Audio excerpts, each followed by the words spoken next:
Alright, greetings folks, this is the BlackWeasel, and this is my video game review of Final Fantasy VIII for the PlayStation 1 on the PlayStation 3. I got this game along with multiple Final Fantasy games that were on sale sometime in March 2017.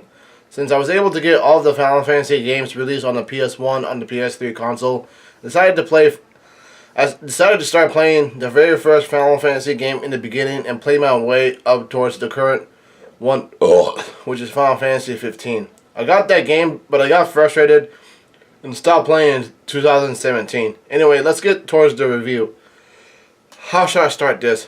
Final Fantasy VIII is a game that exists after one of the best role-playing games I played in my life, which is Final Fantasy VII. The gameplay has the regular element of the active time battle system, which they started doing in Final Fantasy IV. Now the gameplay beyond the active time battle system is completely different from past Final Fantasy games. First off, there's no magic points for the characters. They are required to retrieve new magic spells from the monsters they defeated by the way of using a move called Junction.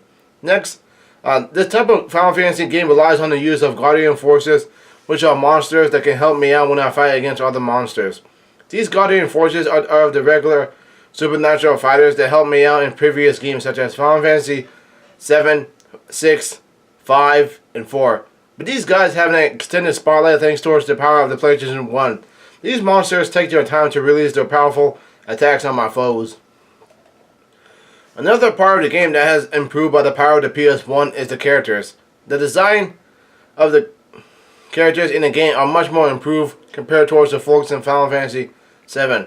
The environment looks pretty good and bright. When it comes to playing this game, Final Fantasy VIII was lighthearted and calm in my eyes. I mean, I played this game less than 2 weeks after I played Final Fantasy VII, and that game was a behemoth of itself, dealing with complex issues, real issues such as late-stage capitalism, the downsides of communism, the death of a loved one, and how to carve a new path towards the future. In this game, I'm dealing with a lone wolf guy named Squall Leonhardt, who has memory problems, who also keeps to himself by being preoccupied with missionary activities while being enrolled in military school. That's the premise of Final Fantasy VIII.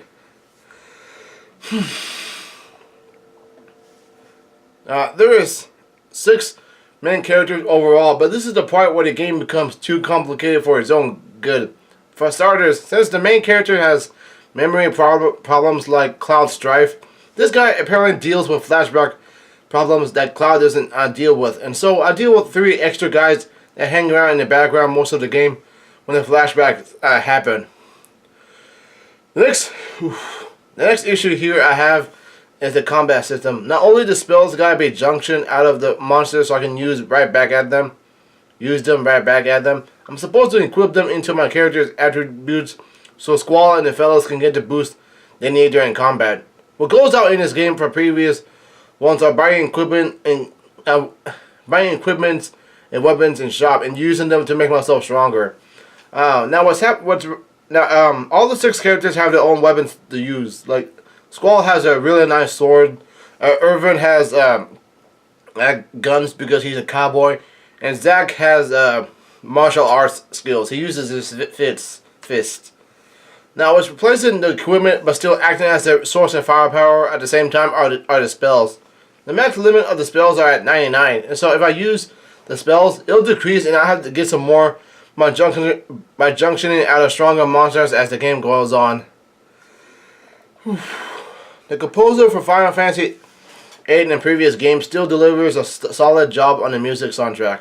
It is not better than Final Fantasy VII, but stands out in its own area. I'll give Final Fantasy VIII a 9 out of 10. It's a great role-playing game on its own, but it's because of its complicated gameplay system that it's hard to call this one of the best RPGs of the PS1 era. Now, since I bought the Final Fantasy games that were on sale, I was able to play through Final Fantasy 1, 2, 5, 6, 7, and finally 8. I wasn't able to buy number 4 digitally from the PlayStation Store, and so I was forced to buy the game physically from Amazon and return within 30 days so I can get my money back. I would put Final Fantasy VIII on the lower end when it comes to ranking the best Final Fantasy games. It's hard to want a remaster of this game because the combat system will put people off. But the characters are not too bad. The game, I mean, the music is pretty good and the world is alright. The story is real confusing, and I played the game only once, but I believe this game should have been longer so the characters will understand what's going on. That's kind of the reason why in Persona 4 and Persona 5 and almost all the AAA games of the PlayStation 4, the games are starting to handhold the player through certain scenes so they will be on the up and up of what's happening. When I took down a certain boss in Persona 4 or Persona 5, the guys will get together and have a recap of what's happening in the past several weeks, like in those two Persona games. I'm playing Watch Dogs 2 right now, and in the beginning I'm overwhelmed with lots of messages of what to do because there's so much text on the TV screen, and there's a lot of hand holding, but I'll take it because like I don't know what's going on, and there's lots of space on the PS4 disc for them to put that on. This game needs to be remade once the remake of Final Fantasy VII is completely finished. I have played Final Fantasy VIII on December 16, 2017, and I finished it on March 20th, 2018. It took me over 65 hours to finish this game.